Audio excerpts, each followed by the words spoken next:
Islamic point of view سے گھر کوئی ریسٹ ہاؤس، کوئی صرف سونے کی جگہ، کھانے پینے کی جگہ نہیں ہے۔ روایات کے اندر گھر کو کہا گیا کہ گھر معبد ہے، عبادت کی جگہ ہے۔ ایسی عبادتیں گھر کے اندر کی جا سکتی ہیں، ثواب لیا جا سکتا ہے، وہ عبادت آپ کسی اور جگہ کر ہی نہیں سکتے، ممکن ہی نہیں۔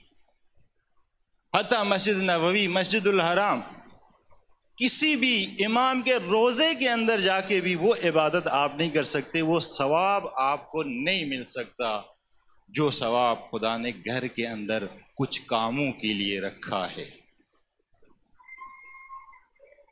اللہ اکبر،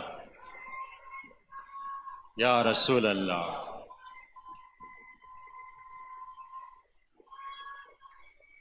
یا علی، یا علی، یا علی،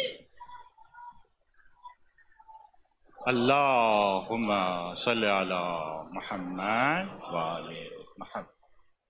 معبد، عبادت کی جگہ ہے گھر۔ رسول اکرم سے حدیث ہے، جلوس المرء عند عیالہ احب الی اللہ من اعتکاف مسجدی ھذا۔ اللہ اکبر۔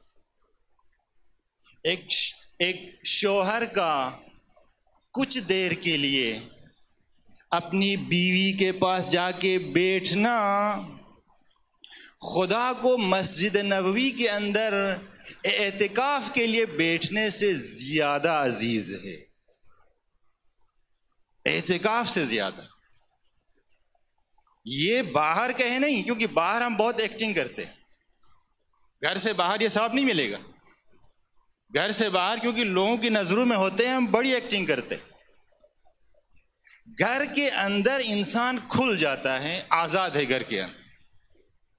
گھر لوگ دیکھ رہے ہیں، رشتہ دار، عزیز، دوست، یار، وہاں تو بیٹھ کے میاں بیوی بڑی پیار محبت کی باتیں ہوتی ہیں۔ گھر سے باہر، یہ گھر سے باہر بیٹھنے میں یہ ثواب نہیں ہے۔ گھر کے اندر اگر ایک مرد اپنی بیوی کے پاس جا کے بیٹھتا ہے، باتیں کرتا ہے، رسول اللہ فرماتے ہیں کہ مسجد نبوی کے اندر اعتکاف کے لیے بیٹھنے سے زیادہ اس کا ثواب ہے، یہ اللہ کو پسند ہے یہ کام۔ یہ نہیں کہا کہ ساتھ بیٹھ کے کوئی ذکر پڑھے، قرآن کی تلاوت کریں، نہیں، بس بیٹھ کے باتیں کرنا، یہ ثواب آپ کو کہیں نہیں ملے گا۔